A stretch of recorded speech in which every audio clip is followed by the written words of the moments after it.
Crafting is one of the best systems that Path of Exile has to offer.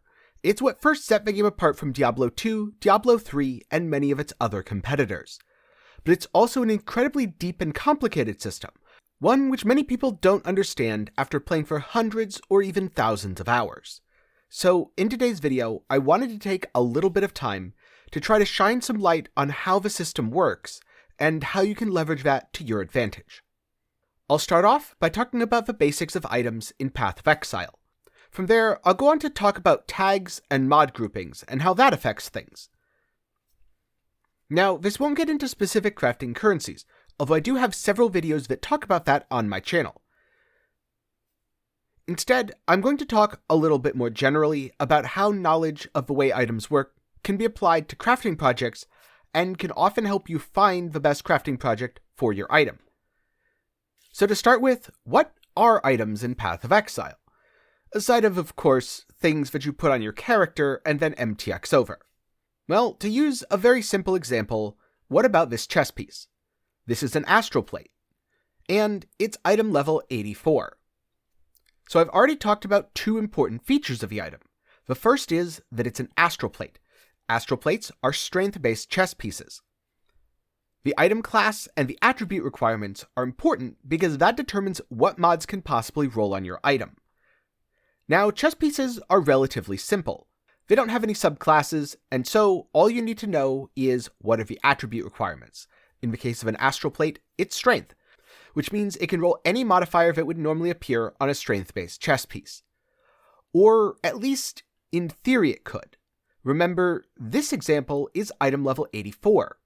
Which means it can only roll strength-based chess piece modifiers with a level of up to 84. And looking over at PoEDB, one of the best resources when it comes to crafting in Path of Exile, you can see that something like Tier 1 Life requires level 86, which means this chess piece would not be able to roll that modifier. Now, an example of an item that's a little bit more complicated would be something like a staff, because all staffs are not equal. There's actually two types of staves. Regular staves, which are heavily biased towards caster modifiers, and war staves, which are not caster weapons. They're made for smacking people, and so they roll a lot more attack modifiers. This means if you're trying to roll a caster staff and you accidentally pick up a war staff, you might be in for a really bad time.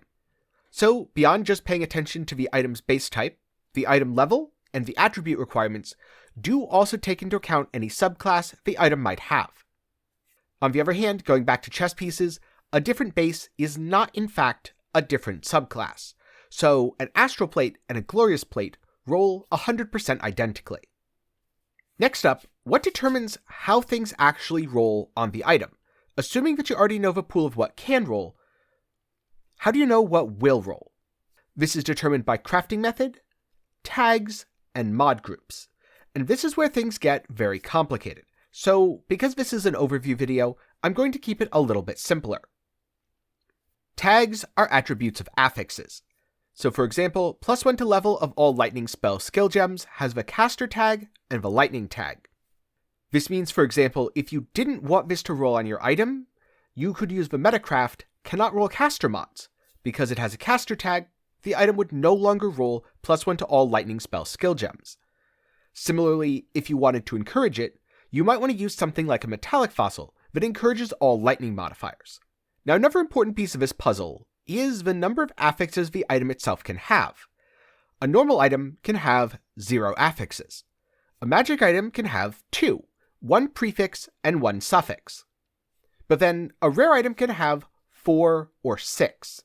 I say 4 or 6 because something like a chess piece will have up to 6, 3 prefixes and 3 suffixes, whereas a jewel, or even a cluster jewel, will only have 4, 2 prefixes, 2 suffixes.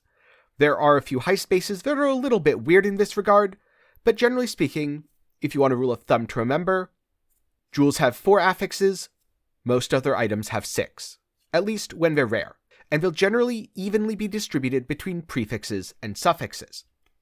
Then finally, I mentioned mod groupings before. What are those? You can think of these as broader categories. So to use the weapon example from earlier, +1 to level of all lightning spell skill gems has the lightning tag and the caster tag. It's a prefix, and it's in a mod group with all of the other type-specific +1 level of spell skill gems.